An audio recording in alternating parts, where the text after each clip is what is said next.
are around 6,500 languages in the world, so it's a wonder we manage to talk to each other at all. It can be scary and confusing when you turn up in a foreign country and you can't even read the signs, let alone talk to people. But there is one language we all understand some of, the language of the body. You can spot a bad date from a mile away as the two people sit there, arms crossed, and not making eye contact. We can read confidence, shyness, and, well, that person just needs the bathroom.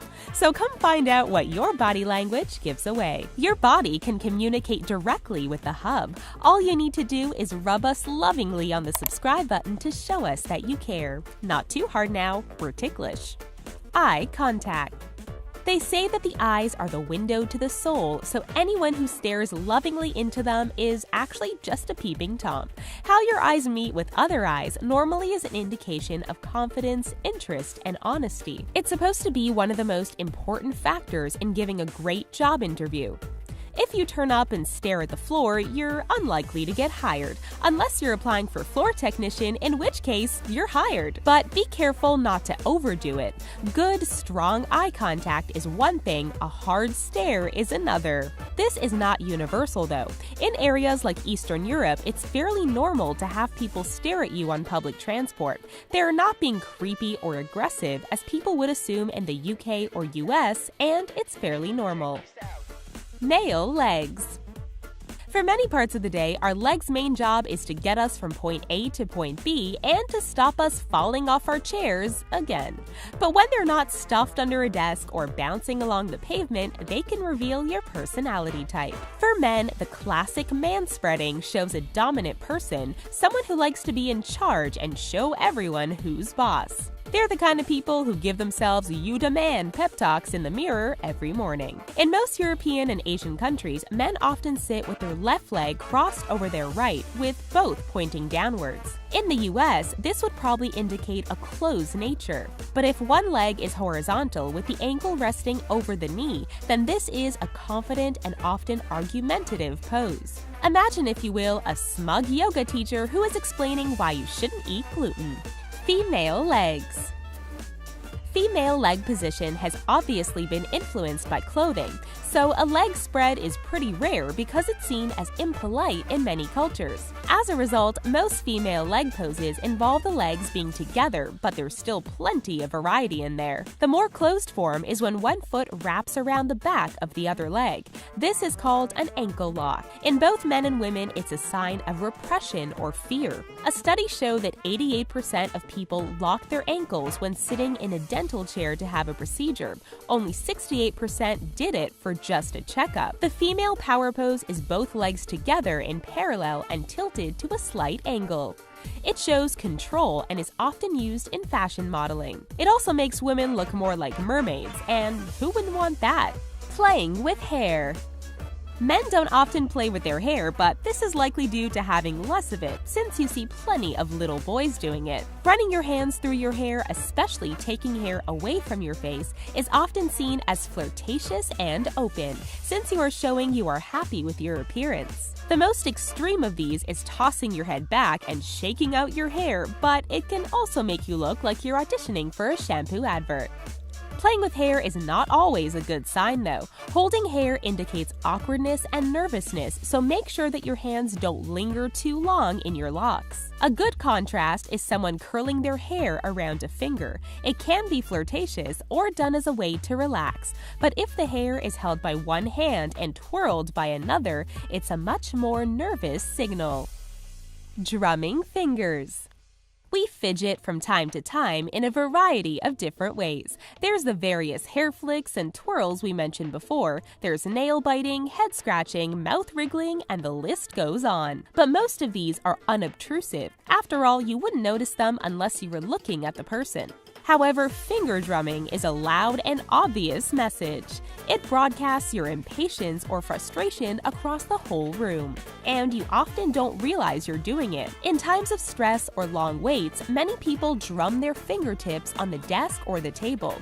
It's also very common to use an object like a pen or even the back of your phone. For a lot of people, it's subconscious, in which case it's a sign of nerves. In short, your body doesn't know what to do with itself, but it can be used consciously, often by more dominant people, to show that they are not happy with the current situation. Arms and hands. The most common body language signal of all is crossing your arms. You don't need to be a psychologist to know what it means. It's probably one of the first major signals that children learn to read. In fact, in every kids' cartoon, a parent with their arms crossed is a sign of big trouble.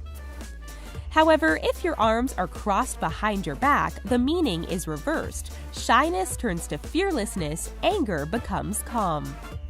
Although, if you just committed a crime, this gesture probably means you're being arrested. Positive hand gestures include such things as rubbing your palms together. This shows that you're expecting a good outcome. Holding your palms open, facing up, makes you more trustworthy, since you are showing you have nothing hidden in them. Where you point your body.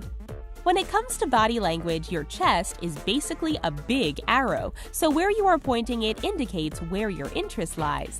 In a meeting, anyone whose chest is pointed away from the meeting is either not interested or disagrees with what's being said. Being bent forward with the chest aiming down is a sign of being guarded. You're not committing one way or the other. It's a good indicator of romance, too. People who connect well and are interested in each other will naturally be drawn to face each other. So if you're on a cinema date and they're leaning on the far armrest, there's probably no Hollywood happy ending for you. If you're at a party, it's a good way to pick out who is interested in who. People's heads will turn towards whoever is talking, but their body often indicates who they are truly wanting to listen to.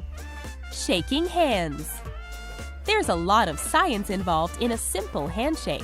Actually, they can be confusing for people from Asian cultures where this kind of body contact is pretty uncommon. There are many factors in a handshake: the pressure, the angle, what you do with your other hand. No one likes a weak handshake where it feels like you're waggling an old fish around. It implies a lack of determination and commitment. When it comes to your free hand, there are a number of different positions. Using it to cup the hand from beneath in a two-handed shake shows sincerity and a desire for closeness. But cupping from above shows dominance as you are trapping their hand between yours. Gripping the upper arm while shaking hands is also supposed to show togetherness. However, it has become synonymous with politicians, which gives it a slightly fake feel now. Lying. Lying is a skill that takes practice. We're not saying that you should practice, but if you want anyone to believe all those things you wrote on your resume, well, it's in your own hands. Lack of eye contact is a typical sign of dishonesty. If your eyes go up to the right, it implies you are using your imagination, not your memory, so you are making something up. Another sign of lying is a dry mouth, so look out for people licking their lips or swallowing strangely. In ancient China, they actually had a test where the accused would hold a handful of dried rice in their mouth for a few minutes. When they spat it out, if it was still dry, they were said to be lying. Flirting. In a perfect world, you could just walk up to anyone you found attractive and tell them. If they feel the same, you'd go out. If they don't, you just say thank you and goodbye. See? Easy. But life doesn't work like this, and we have created an incredibly complicated dance around one person liking another. Birds display bright feathers, lions control attractive territory, and humans accidentally say thank you too many times and try to find jeans without cake stains on them. A common tactic you see in flirting guides is to mimic the other person's posture or even mannerism, since this shows you are on their wavelength. Just hope you're both not trying to do this at the same time, or it will turn into a weird mirror dance. Remember, much like spoken language, body language can easily be misunderstood. Some people might cross their arms because they're cold, not because they're defensive. To make it easier, always wear a t-shirt with your current mood written on it in big letters. We hope you enjoyed our body language episode and that you use some part of your body to hit subscribe. Catch you again soon.